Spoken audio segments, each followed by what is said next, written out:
ఎంతో రుచి ఆరోగ్యం కలిగిన ములగాకుల్ని కాడలు లేకుండా క్లీన్ చేసి శుభ్రంగా కడిగి ఒక బౌల్లో పెట్టుకుందాం. ఇది తెల్లగపిండి నువ్వుల నుండే వస్తుంది కాబట్టి దీనిలో కావలసినంత కాల్షియం ఉంటుంది.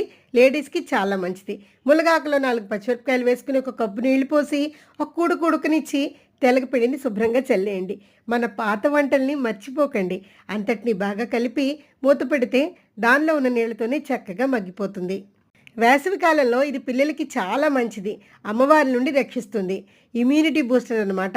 ఉండలు లేకుండా శుభ్రంగా కలిపి స్టవ్ ఆఫ్ చేసేసి వేరే ప్యాన్లో కొంచెం ఆయిల్ వేసుకుని ఒక స్పూన్ నెయ్యి వేసి చితకొట్టిన వెల్లుల్లిపాయలు వేసుకుని ఆవాలు జీలకర్ర వేసి చిట్టుపట్లు తర్వాత కరివేపాకు ఎండుమిరపకాయ వేసుకుని స్టవ్ ఫ్లేమ్ సిమ్లో పెట్టుకుని రుచికి సరిపడా ఉప్పు పసుపు కారం వేసి అర స్పూన్ పంచదార వేయండి. భలే రుచిగా ఉంటుంది.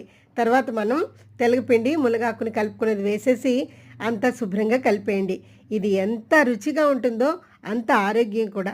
తప్పకుండా దీన్ని ట్రై చేయండి. పిల్లలకి ఈ వేసవిలో తినిపించండి.